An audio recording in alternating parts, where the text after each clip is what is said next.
What happens to Nancy Pelosi now that she isn't Speaker of the House? Nancy Pelosi, the first female Speaker of the House, is again entering uncharted territory. House Speaker Nancy Pelosi, Democrat California, is planning to return to Congress as a rank-and-file member, just like the hundreds of other members not in leadership.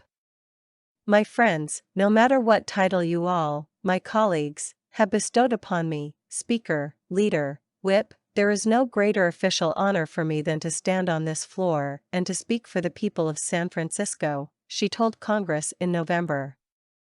This I will continue to do as a member of the House.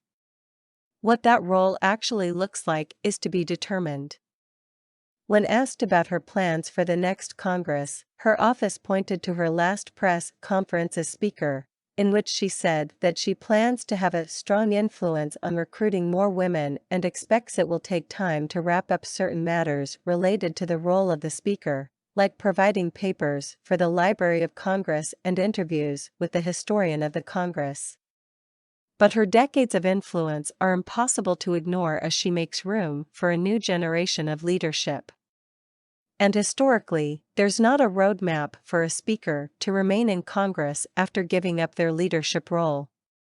If the new leadership is smart, they will keep Nancy very close to them in terms of consulting her, in terms of using her experience and her knowledge, said Ray Smock, the first historian for the U.S. House of Representatives in 1983, where he was appointed by then-Speaker Tip O'Neill. But there's little precedent for someone in her position simply sinking into the background. I would consider her, probably, an unnamed member of the leadership, Smock said. Pelosi's decision to stay in Congress after giving up the speakership was pretty unusual, said Matthew Green, a professor and the politics department chair at Catholic University in Washington, D.C.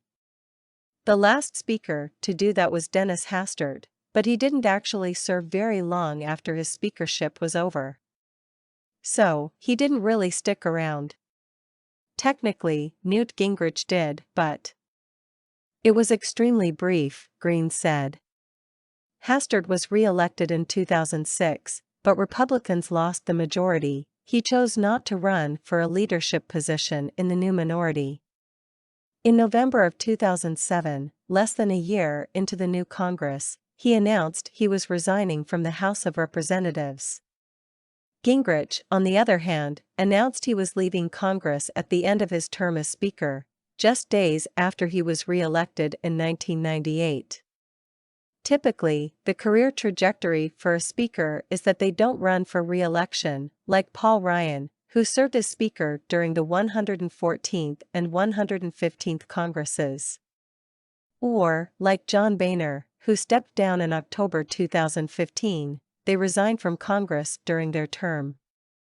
In other cases, speakers have died while serving in office, like Samuel Rayburn, but this was more common in the mid-20th century, according to Green. The most famous example of a speaker to return as a rank-and-file member was Joseph Cannon of Illinois in 1911.